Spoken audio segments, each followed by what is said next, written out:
Hello, and thanks for joining us on Movie Night Memories. You must remember this, a podcast that focuses on movies and our favorite memories of them. Each week we discuss the films that are celebrating an anniversary from when they came out in theaters. My name is Sword Alexander, and I'm joined by the inspiration of this podcast, my mom, Tracey. Good evening, everybody. This week we're talking about movies released between June 22nd and June 28th. We have Lady and the Tramp, The Fast and the Furious, Batman, Pocahontas, The Lion King, Meow. Klute, The Notebook, Eurovision Song Contest, The Story of Fire Saga, Ruthless People, Heaven Can Wait, St. Elmo's Fire, and Striptease. This week we decided to see Heaven Can Wait, Ruthless People, The Fast and the Furious, and Eurovision Song Contest to get a fresh look and discuss them in more detail. We tried watching Klute and Striptease. We watched them at least halfway through, but let's just say, what's the word? What's the proper verbiage? We decided that after watching them halfway through, that we had to go work out. But you also really wanted to point out these films, particularly the cinematic differences between them. Yes. But no, we're not going to discuss them now, are we? If you'd like to. I thought we... So in the meanwhile, let's talk about the other films first then. Okay. First up is Lady and the Tramp, released June 22nd, 1955, celebrating a 70th anniversary. It tells the story of two dogs from different walks of life who fall in love, and how the world around them reacts to the relationship. Typically, we don't really talk about films released before 1968. That's our earliest cutoff for now. But I really wanted to point out this one because it's celebrating a 70th anniversary. It's one of my favorite Walt Disney films of all time. I love this film. And they did a remake of it, and they filmed it in Savannah. Mm-hmm. And they made it snow in Savannah when they made the film. Was it a live version? It was the live-action version, yes. Yeah. I would say that's the closest live-action we're probably going to get when it comes to it. But you never, obviously you didn't see it in theaters, no. But would it really make I might have seen it in theaters, because I think they released it in theaters, but I don't remember what year, but I might have seen it in theaters. Mm. But I love that film so much, and grew up watching it since I was a little girl, and just love this film. I love the singing. I love the whole premise of it about Lady being a Cocker Spaniel. I even wanted a Cocker Spaniel when I was a little girl. And it was a beautiful film. And it taught you lessons about life. And I could, as a little girl, I could tell that it was teaching you lessons about life for humans, but through a dog's perspective. Absolutely. So, yeah, it's definitely more of a timeless classic when it comes to of Walt Disney's films from that day and age, and it's something that we definitely can appreciate. And I later could see that it was talking about sort of like a Romeo and Juliet theme. Oh yes, it's very much a loosely inspired Romeo and Juliet film, with the exception of quite a few things, the ending most of all. But yeah, it's very much like two walks of life, two different families, if you will, and whatnot. And yeah, it's good. It's a very good Disney film. Look forward to watching it again one day. So up next is St. Elmo's Fire, released June 28, 1985, celebrating a 40th anniversary. This film is credited with co-creating the Brat Pack genre, with the other film being The Breakfast Club. It centers on a clique of recent graduates and their struggle to adapt to post-university life and adulthood. I love this film because my favorite, Rob Lowe's in it. And I could see this once a year and never get bored because my sweet Rob Lowe's in it. I think the movie's okay. I think it's perfectly fine. There's some things that I wish that probably would be different, and sometimes it gets a little bit boring for me, but I think it's a perfectly fine film. I haven't seen it in a few years, so I wouldn't mind seeing it again. We just didn't have enough time this week, but I've just always thought it was an okay. I've seen better versions of what they're trying to do here in the first place. Well, I like the chemistry between them all and how they all acted together and everything. And it just reminds me of the 80s when I, grew up in the 80s. And it just was a precious movie that I identify with. So it was just to me a great film that I enjoyed, and seeing Rob Lowe at his finest. Well, there's nothing wrong with that, and I'm glad you feel that way. Next up is Batman, released June 23rd, 1989, celebrating a 36th anniversary. Tim Burton's groundbreaking debut of the Caped Crusader himself stars Michael Keaton as Bruce Wayne and Jack Nicholson as the Joker, the first critically successful Batman film in history. So, did you see this movie when it came out? Yes. So, was it really that big of a deal that Michael Keaton was going to become Batman, when it was announced? Yes. So nobody could believe it. Nobody was. They were like, him? Michael Keaton, Mr. Mom. So even in your small town of like Lake City, Ocala area, people were still like, "What's going on here?" But at that point, were you in Gainesville? I was in Gainesville, but I had family in Lake City, but everybody was talking about it. Oh yeah, but I mean, just because I lived in Gainesville doesn't mean I didn't. It was nationwide talking about Michael Keaton being Batman, and he was Mr. Mom. How did you feel about it? He was a comedian. Did you feel that he could have? No. Never. No. He was Mr. Mom to me.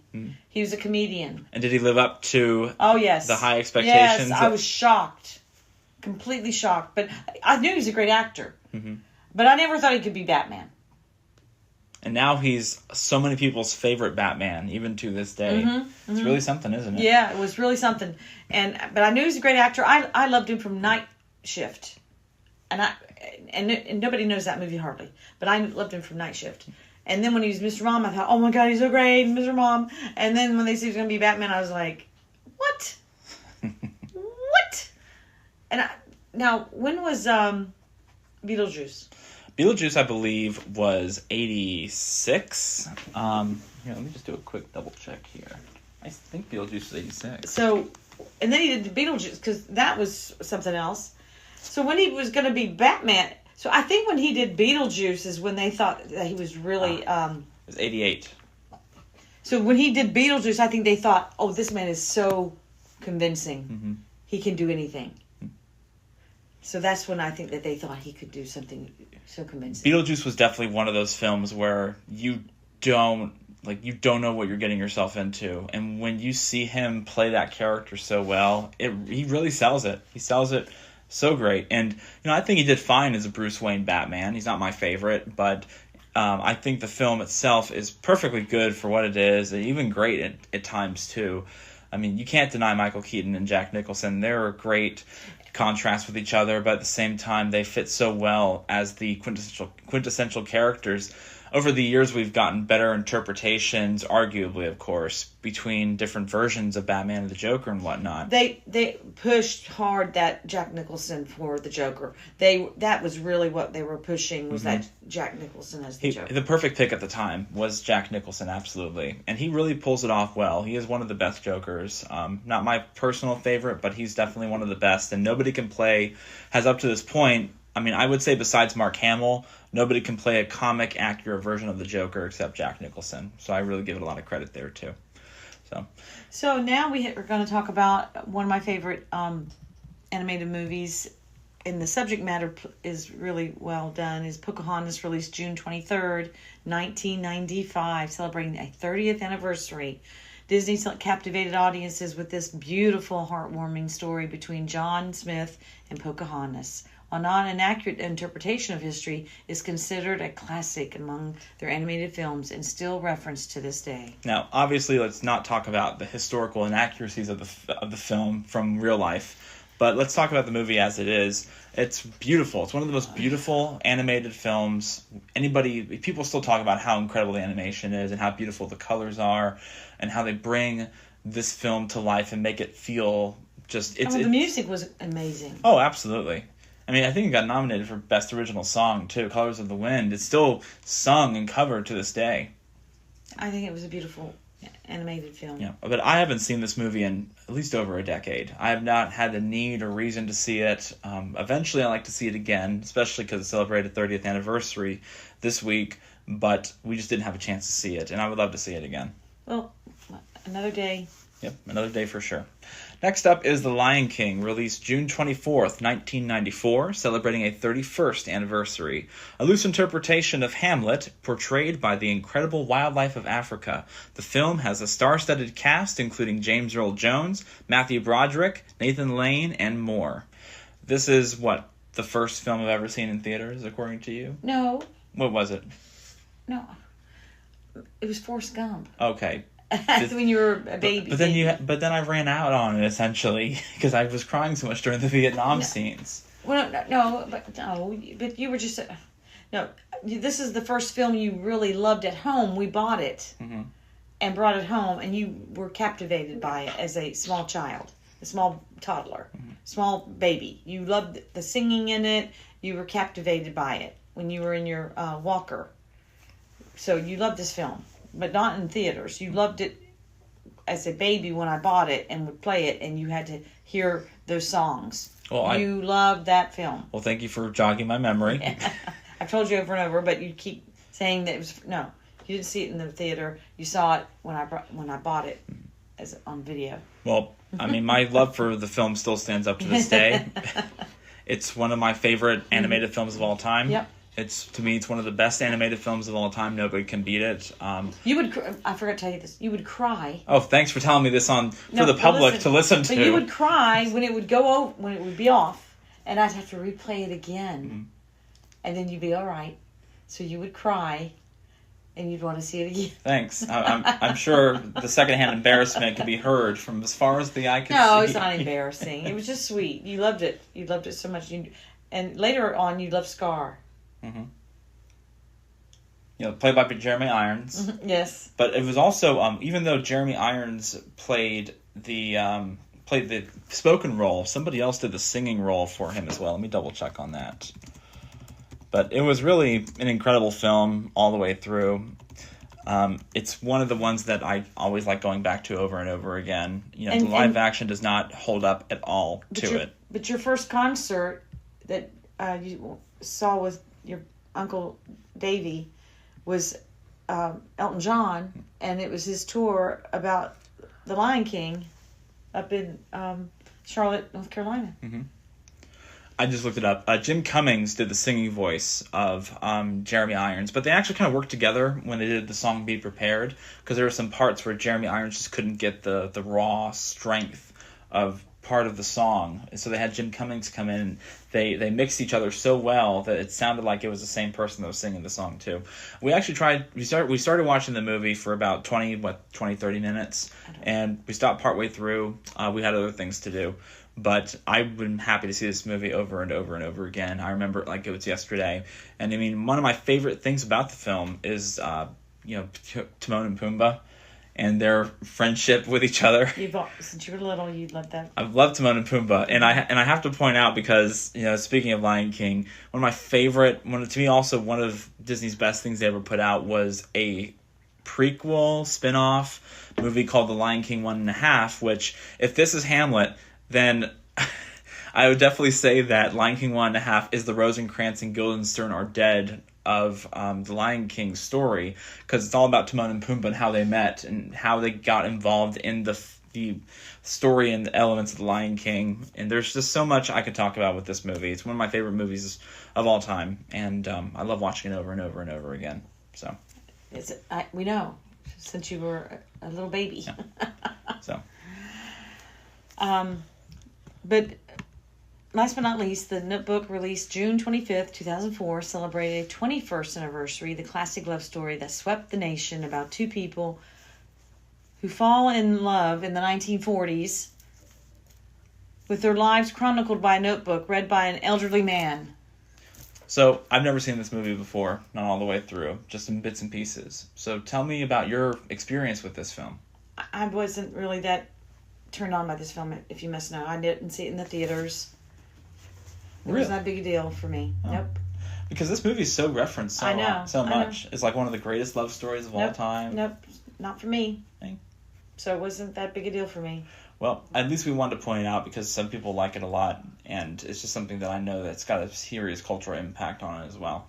But I also have no real love or interest in the film itself. But what are you going to do? Movies aren't for everybody. But I thought Ryan Gosling was really cute in it. Rachel McAdams is wonderful in it as well. They have great chemistry with each other. I thought he was really cute. But it does point out about Alzheimer's in the film, which is good.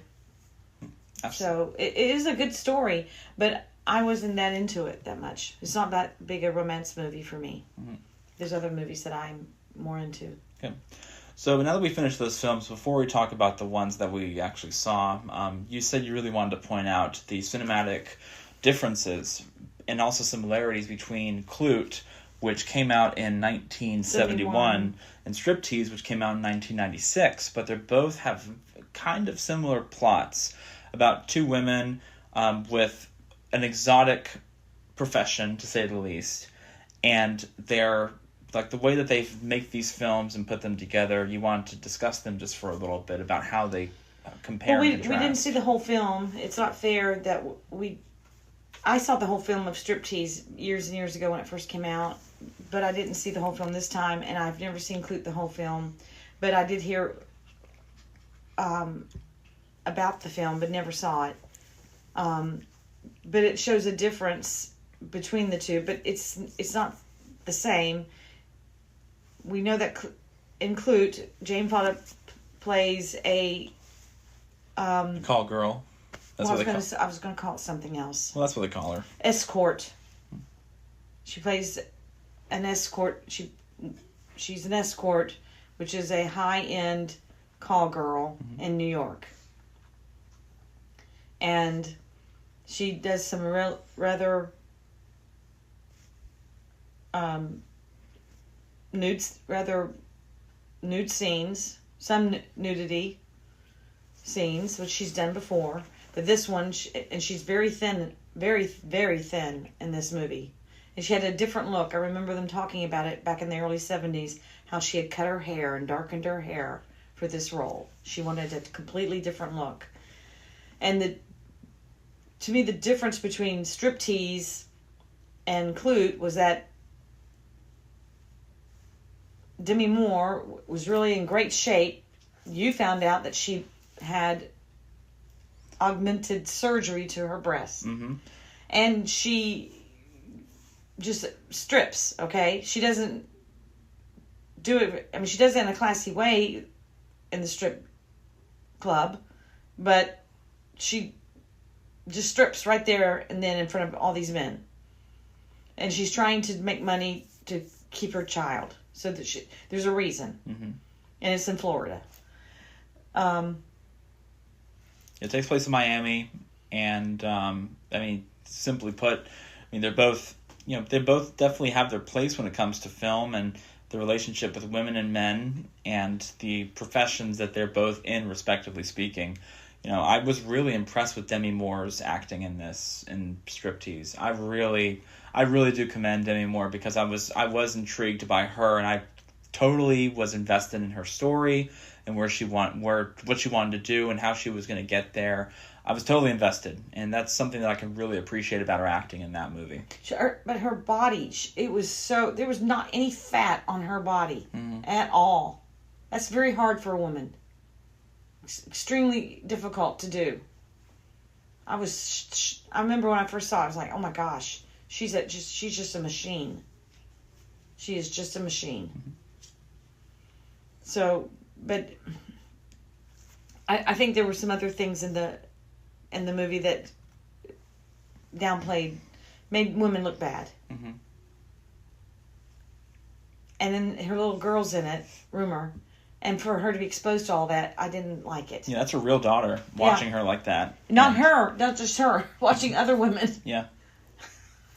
Being exposed to all that. It's really difficult for her. I read something along the lines when I was researching the film that, there was a lot of controversy about her bringing her daughter into this world because she was so young and into that world itself, and it apparently got her some bad press because she's like, you're letting your daughter watch you dance like that for these men, and letting them ogle you with your daughter watching. And Demi was quoted by talking about saying that we made it more encouraging and positively influenced, saying that it's supposed to be a good thing because it's about empowering yourself and your body. No. I mean, what else can you say? What are you going to say? Oh, yeah, I just let my daughter, watch me get manhandled. Like, what? There's no good answer for that. So I get what she's trying to say, but it's her choice as a parent to do that to her kid, and it's really none of anybody else's business. It's really none of anybody else's business. She's not abusing the child by subjecting her to the movie. If her child, now a grown woman like everybody else, if she decides to have that sort of any kind of negative repercussions, that's between the two of them. That has nothing to do with anybody else. Oh, so I feel like it's a conversation that may be worth bringing up, but I just felt that it was really the press was pushing too much to asking these really personal questions.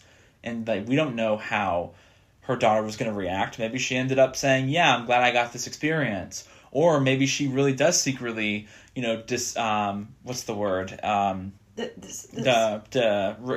Regret being a part of that. I'm not going to go there.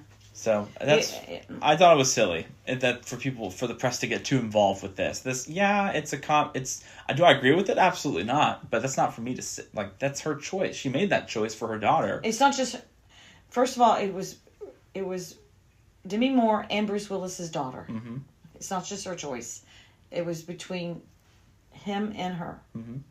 So they both made that choice for the daughter. And I believe that now that her daughter is a grown adult, if she wants to hold that against her mom, she has every right to do that. But I mean, that's trying to say that saying you can't tell the press seemed to have been trying to tell a parent what to do with their child, and it's a tough subject. It really is.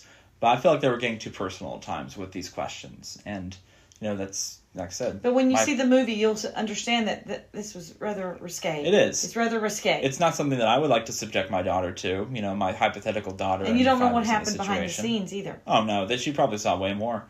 But, I know what she was trying. I get what Demi Moore was trying to say. And that's something that I can partially agree with, at least. So, but, it's my opinion and everything. But let's move on to the films that we actually had a chance to see in more detail this week. First up is Heaven Can Wait. It was released June 28th, 1978, directed by Warren Beatty and Buck Henry. Buck Henry is one of the co-creators of the show Get Smart. It was also written by Elaine May of The Birdcage and Warren Beatty himself. And Buck Henry is also a great writer for SNL. Mm-hmm. So the synopsis is a star athlete's soul is accidentally removed from his body and placed instead into the body of a multimillionaire. He hopes to fulfill his dreams of winning the Super Bowl with his team, the LA Rams, while dealing with new responsibilities and avoiding his conniving wife and head butler. That was the best way I could describe what this movie's about, because it's needless, trying to describe the plot of this film was surprisingly complicated. And there were some great actors in this film. Okay, Mm-hmm. Charles Grodin played the butler. I didn't know he was head butler. I didn't know his role. I call him the head butler because he was the one that was always with them and everything. No, I think he was like a major head of the household. I don't think he's a head butler. I think he's kind of, because he was head of the mansion. Kind of like the guy from Downton Abbey, the deep voice, like no. No, that was an actual butler. He was like head of the mansion. He was more than just a butler. Diane Carroll, is it Carroll? That was the wife? Yes. Diane Carroll. Mm-hmm. No, Diane Cannon. Diane Cannon. She wouldn't have just been wanted to be involved with. No. Okay. Anyway. So it had a budget of $6 million, and it made $98 million. So. I saw it in the theaters when I was very young. So was it a big hit? Yes. Remember, it won Oscars. Mm-hmm. It was a very big hit. It's nominated for a lot of Academy Awards, including Best Picture.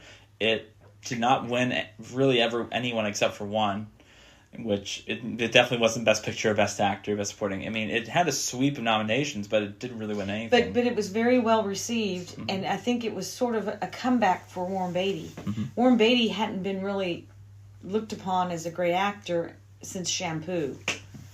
And that was in the early 70s, so this was a big comeback for him. Mm. And so did anybody really talk about the movie after it came out?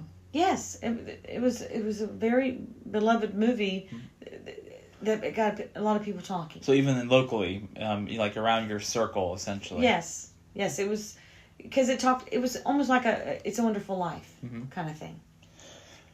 Now, I looked up Siskel and Ebert's review of it. They really enjoyed the film. They called it an upbeat screwball comedy that's both surprisingly fresh and old-fashioned at the same time. And I really agree with that, fresh and old-fashioned, because it is filmed like an old-fashioned black and white film. But then it's also got a fresh take on it, of course, with some of its new technical design and elements to it as well. So you got really upset about the film. At the ending. You got so upset. And I remember at the time when we were talking, I was like, it's okay, it's just a movie. But then I remembered when I first saw the movie, I got upset too. This is one of the, in my opinion, and I've seen a lot of movies, this is one of the worst endings I've ever seen in my life. One of the absolute worst. And I don't say that to dissuade anybody from watching it. That's why I don't really want to talk about the ending. But and I get why they did it. Here's the thing. I get why the writers decided to do this. However, it doesn't work here, in my opinion. It really does not work here, and it really just slaps the whole film in the face for me. I don't like the way they did it. I think they could have had a softer way of doing it versus the way they did it. Mm-hmm. They have all these rules with so the idea is that they're when he dies, he accidentally dies. He accidentally gets killed because essentially a Grim Reaper takes his soul, thinking he was going to die in this accident. Turns out he was going to live. And he took his soul by mistake. Yeah, he takes his soul by mistake. He's essentially in purgatory on the way. Weird? So weird. He says that he's supposed to die in 2025. Yes. And we're watching it in 2025. So that's pretty funny that it comes into it. So it's creepy. So anyway, he was supposed to be going to a plane. That's his representation about what the next steps are. Yeah. Because they say that they make all these rules, these very specific rules about how this whole thing works as soon as you die.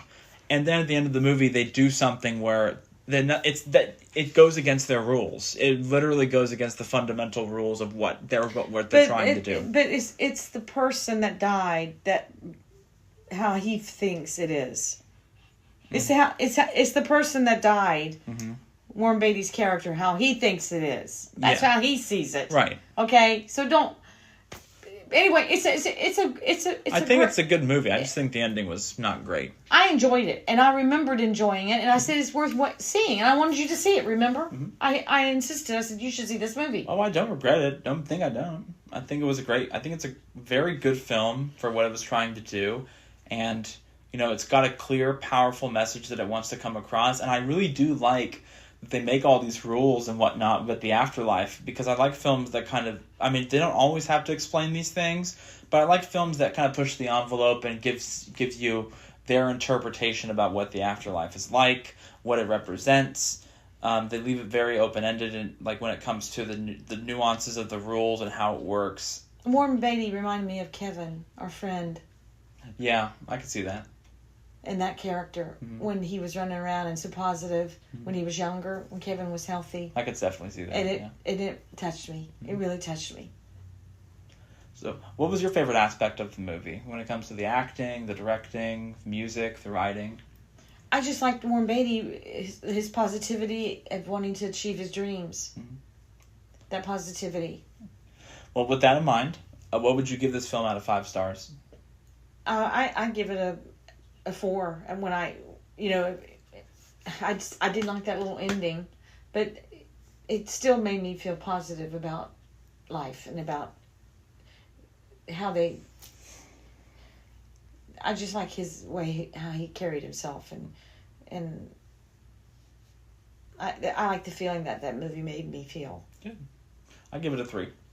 I know you did like the ending, but it's not just about that, but the ending is is a pretty important thing for me to give it a 3.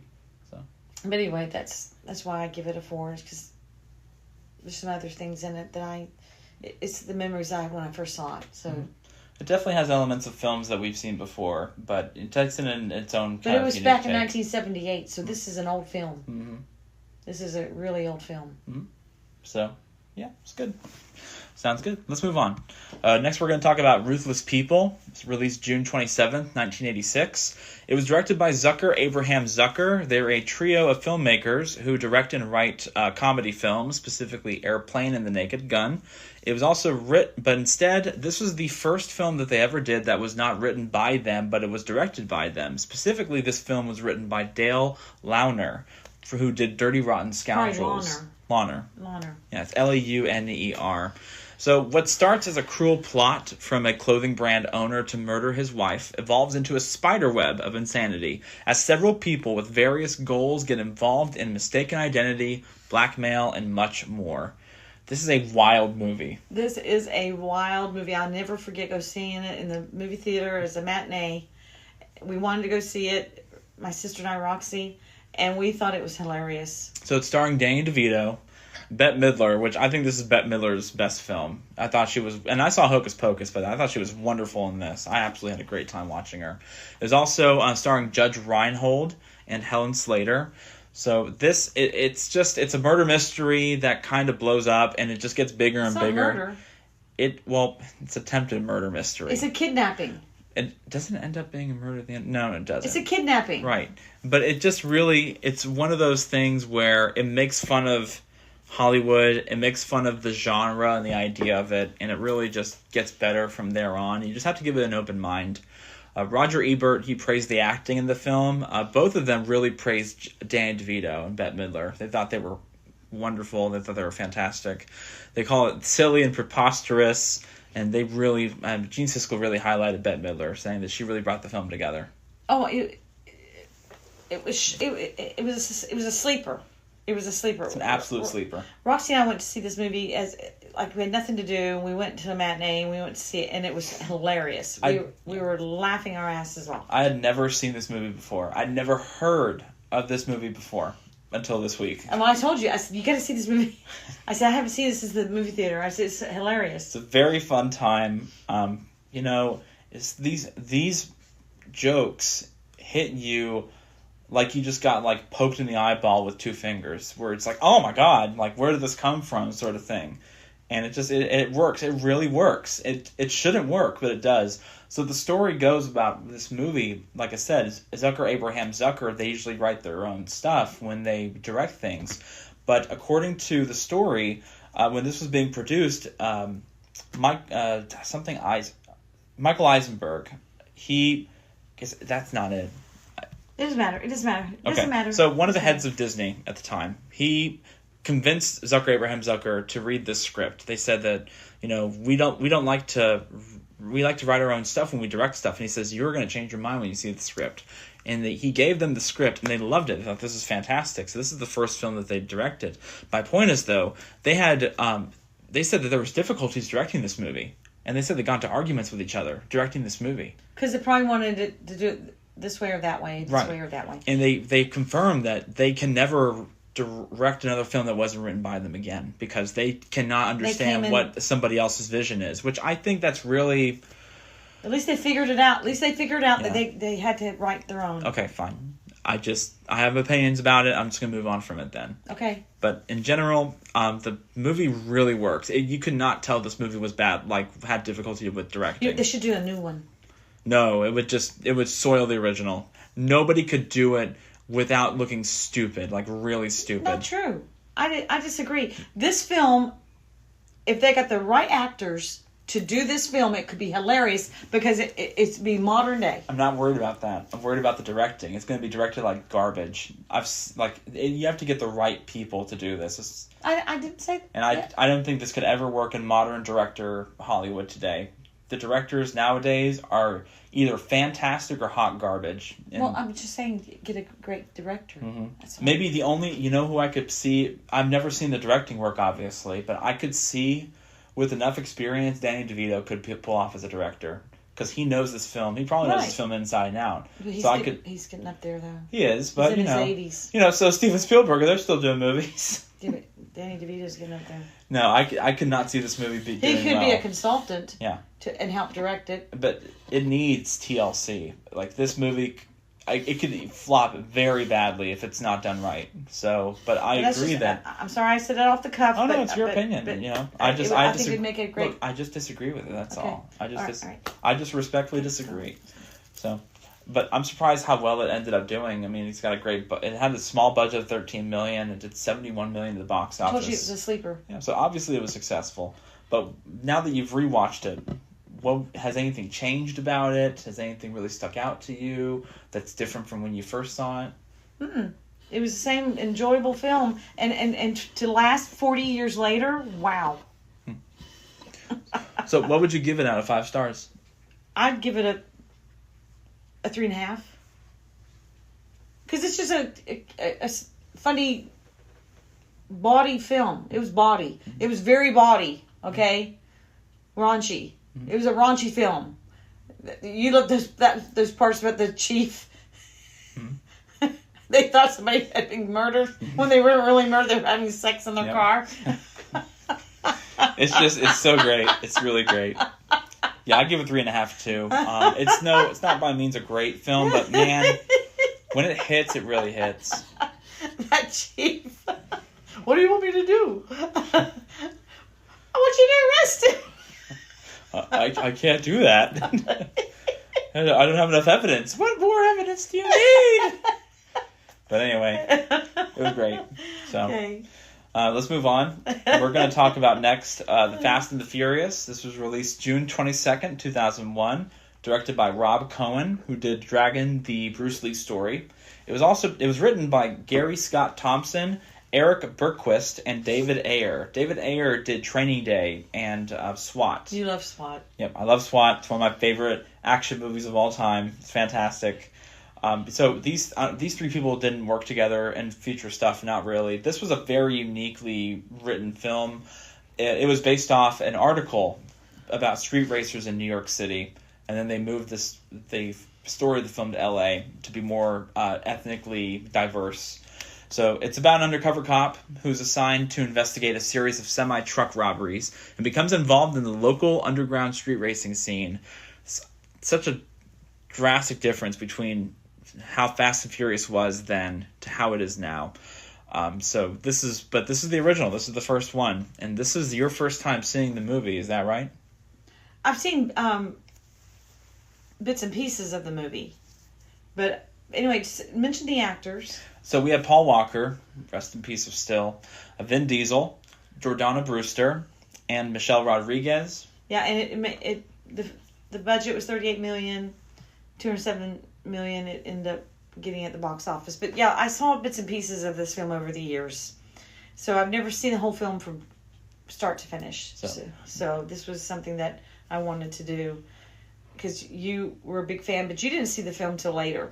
Yeah, this I didn't see this film until I would say 2009, 2010. It's a little sketchy on when exactly I saw it, but I was really into street racing movies and street racing stuff at the time. I was really into that whole vibe I would say from 2005 up till onwards. But my first time seeing the movie was in 2009, 2010. I'm a big fan of the Fast and Furious franchise. I'm not a big fan of what they do nowadays, but the first 5 movies, absolutely love. They're some of my favorite action movies, and the first couple movies really hold a special place in my heart. It really does when it comes to filmmaking, and it just. I can talk a lot about this movie, but I really wanted to get first your thoughts because this is your first time seeing it all the way through. I think that there were some weak moments. You act like the acting was so great. I thought, obviously, Paul Walker is charismatic. The camera loves him.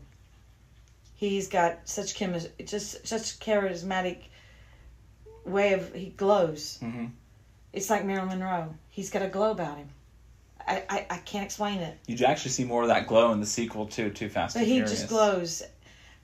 Some of the camera work and with the cars and everything, I was shocked what they did in that movie. Mm-hmm. With those motorcycles going over those hills and stuff, and I was impressed. But some of the acting was cheesy, silly. It was cheesy. Let's be real. I'm going to be real with you. This movie, it's not a great movie. Like, it's not like one of my favorite movies. No. Let me finish. Okay. They sounded like. And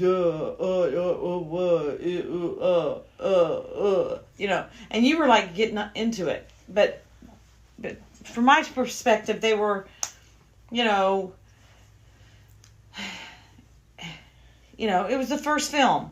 I could tell they were, but overall, it was okay. I'd give it a 2.5 to 3. However, there was that scene, like you said, when they went back to the house and he was getting on to them about not helping them, and Paul Walker came in and helped them.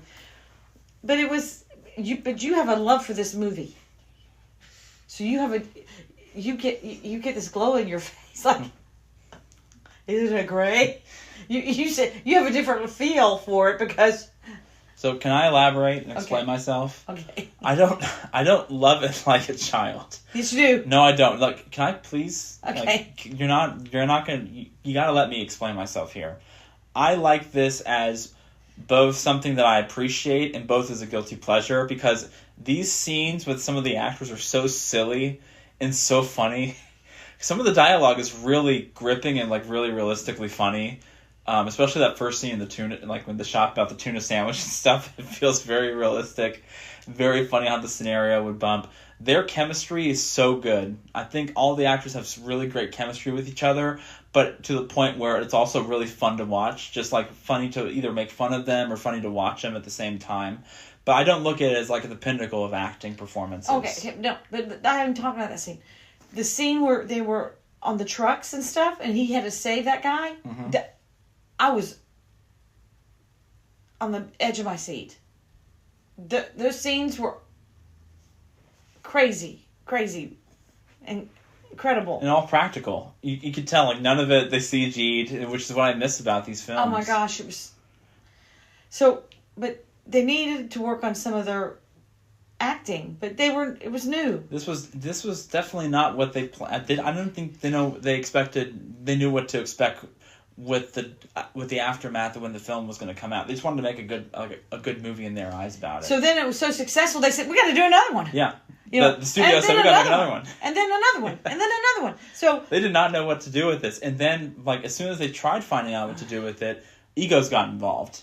And egos blew up. And I said this to you after the movie was done. I still feel this way. This is the best acting Vin Diesel's ever given us. And it's the best he's ever going to give us. I think he's better than... And it's a shame that they can't just...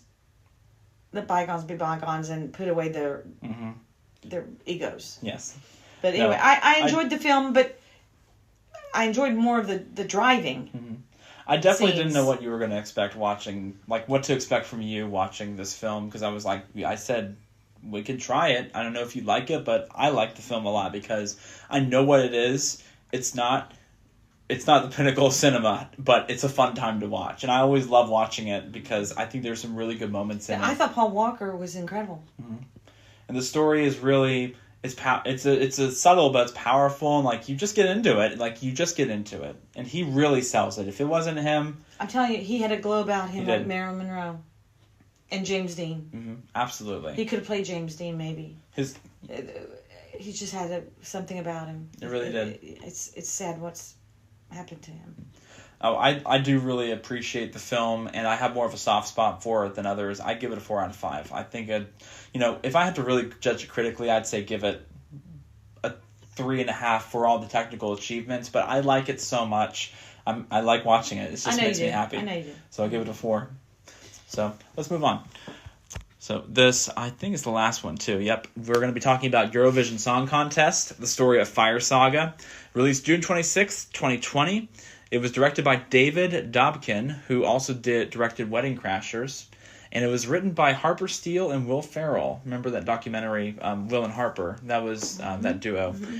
So the synopsis is two childhood friends in a small Icelandic town have a dream to win the Eurovision Song Contest. What follows is the ultimate test of friendship, acceptance, love, and much more in this hilarious, heartwarming look at a European tradition. We saw this 5 years ago when it first came out. Yep. On Netflix. This was going to come out in theaters. COVID shut down the movie theaters. So then they released it on Netflix a month. And they were going to release this film at the same time that Eurovision was going to happen. And I only found out about Eurovision when I went to Greece and met Yorgo, who I was engaged to, and he wanted to marry me from Greece, and never heard of Eurovision. It's a big, huge contest with bands, singers, all kinds of different, categories. Mm-hmm. And it's huge over there. And so this really was something special for me. And it's a great film. It's a wonderful film. It's hilarious dramedy, I would call it. It's definitely a comedy. I call it a dramedy. At times it's very dramatic, yeah. But I think its focus is technically would be speaking. It's more of a comedy. But call out the actors. So we have Will Ferrell, Rachel McAdams, Dan Stevens, Demi Lovato, and Pierce Brosnan. And this movie is not talked about enough. This is not talked about enough. It is one of the funniest, it's one of the best Netflix movies they've ever put out. It's super funny. It's ridiculous. It's based out of Iceland. Yes, but it shows beautiful areas of Iceland. They show, the acting is on top. Like, it's on the top of its game. Rachel McAdams and Will Ferrell have such wonderful chemistry with each other. They work so well together. The writing is brilliant, absolutely great. The people, and Pierce Brosnan is great in it. Is Dan Stevens the guy from Downton Abbey? Is that who that is? Yes, he's the one that plays the Russian, of the Russian. Uh-huh. But he also played the cousin in Downton Abbey. You're right. That had a tragic accident 2 seasons in. Okay. But it's just really well done. I give it a 4.5. I might even give it a 5. I can't see anything wrong with it, really. It's hilarious. It stitches. I felt that there was one time too many where they had a falling out with each other because Will Ferrell and Rachel McAdams' character, they had a falling out 3 times in this movie. I think there was one time too many. I really wanted to see them. The ending was nice. I would have liked to have seen a bit more from the ending itself, but I think it ended pretty well for what it was. And when it's funny, it's so funny. It's watching it for a second time. The jokes still hit, and some of the things you don't expect. The elves part was hilarious. Oh my gosh! Oh, it's so funny. This is really. I'm telling you right now.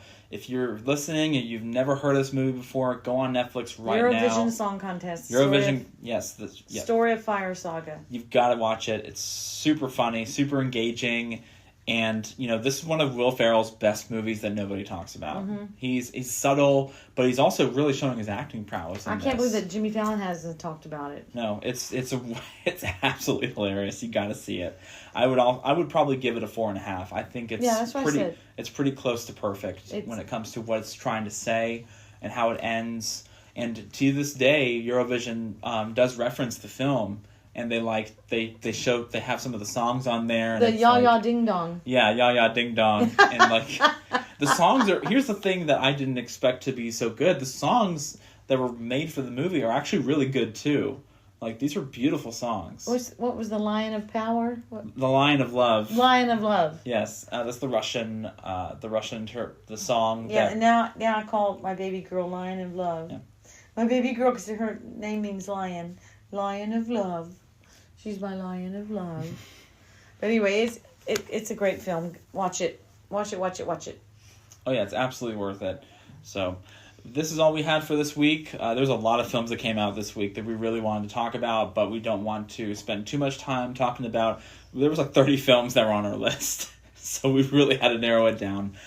So next year we're going to have more films to talk about, but this ends this week. So for now, thank you all so much for listening, and we look forward to hearing from you and seeing you in general next week. Thank you again. Do you have anything you want to say to finish off the night? No, just Lion of Love. Awesome. Lion of Love. Good night, everybody.